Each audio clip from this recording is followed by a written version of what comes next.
Halo guys, kembali lagi di channel Fauzi Al-Maliki, channelnya para cendekiawan.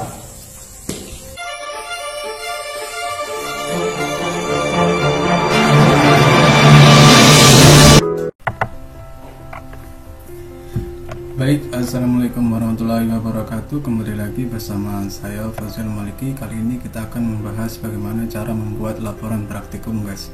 Jadi format laporan praktikum itu yang umum atau secara general di berbagai universitas itu ada judul praktikum, kemudian pendahuluan itu isinya ada tujuan praktikum, kemudian metode itu ada bahan dan alat dan cara kerjanya bagaimana, kemudian yang ke bab 4 itu ada hasil dan pembahasan, bab 5 kesimpulan, serta yang terakhir adalah pustaka. Oke, selanjutnya isi pendahuluan itu apa sih? Jadi isi pendahuluan itu mengenai latar belakang judul praktikum guys. Misalkan praktikum tersebut mengenai tentang bagaimana sistem fotosintesis pada berbagai tumbuhan, seperti itu. Jadi latar belakangnya kenapa kok itu dilakukan gitu. Singkat sesuai dengan judul praktikum, tidak ngedapi itu artinya tidak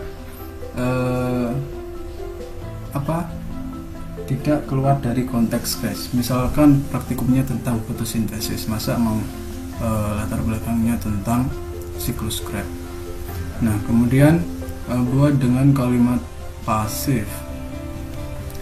Buat kalimat pasif itu artinya dibuat dengan sehingga dilakukan kayak gitu loh. Sehingga dilakukan uji ini terhadap ini untuk mengetahui ini gitu.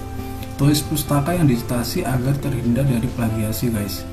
Jadi itulah pentingnya citasi. Jadi selain kita menghindari plagiasi juga untuk menghormati si penulis, menghormati temuannya gitu. Next, tujuan praktikum disesuaikan dengan penuntun praktikum guys, atau biasanya itu ada di modul tujuan praktikum. Kemudian metode itu mengenai ada bahan dan alat sesuai dengan penuntun praktikum, biasanya di modul itu ada. Dan kemudian apabila ada yang kurang jelas silahkan ditanyakan kepada asistennya mengenai bahan dan alat. Cara kerja biasanya sesuai dengan praktikum. Dan pakai bahasa itu guys, pasif ditambahkan gitu. Jadi tidak mendam. Jadi tidak boleh di metode itu siapkan, itu enggak boleh. Nah, siapa yang menyuruh nyiapkan, yang menyuruh itu melakukan? Kan kita sendiri yang melakukan. Jadi membuat pakai kalimat pasif dilakukan. Oke, hasil dan pembahasan. Mengenai hasil dan pembahasan ini tidak hanya berisi tabel atau yang berisi data mentah atau gambar tanpa keterangan. Jadi di hasil ini tidak boleh cuma data terus kemudian dalam bentuk tabel tapi tidak diterangkan, tidak boleh guys. Jadi harus berisi tabel dengan data angka yang sudah diolah, atau biasanya ngolahnya itu pakai Excel. Data berupa gambar, tapi tidak semua harus pakai Excel sih. Ada yang cuma pakai Word juga bisa. Data berupa gambar dan keterangan yang lengkap. Jadi gambar dari praktikum itu harus dikasih keterangan. Misal gambar mengenai serangga atau tumbuhan itu harus ada namanya guys. Beri ulasan tentang analisis data gambar karena tidak semua pembahasan mengerti yang kita maksud guys. Jadi gambar itu misalnya mirip antara A, B, C, tapi beri penjelasan perbedaannya itu apa biar pembaca itu tahu. Jadi nggak semua pembaca itu sama dengan bidang kita, jadi biar mereka tahu maka beri ulasan. Pembahasan diskusi, menulis dengan kalimat yang tegas dan jelas. Jadi kita membandingkan di pembahasan itu antara hasil dengan pustaka acuan, dan bahaslah mengacu pada pustaka. Pembahasan kita itu didukung oleh pustaka.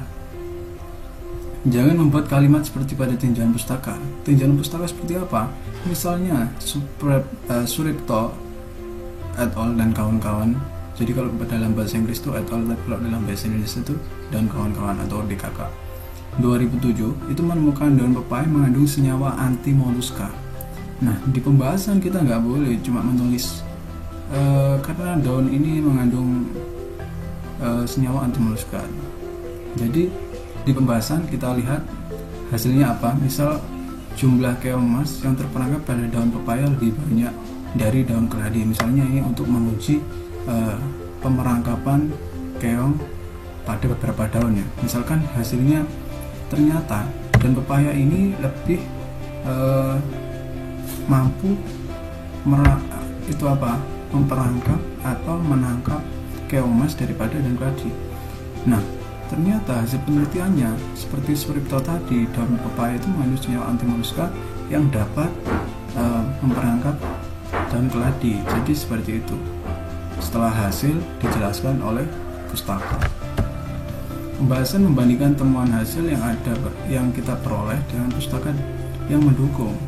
Artinya, misal kita melakukan penelitian, ternyata hasilnya adalah seperti itu tadi, bahwa banyak seperti ini tadi, bahwa banyak keong yang terperangkap di daun pepaya daripada daun keladi. Sedangkan pustaka juga mengatakan adanya senyawa tersebut dapat menarik adanya keong. Nah, itu berarti sesuai atau mendukung hasil temuan kita. Tapi ada juga yang berbeda, yaitu mungkin di luar faktor teknis.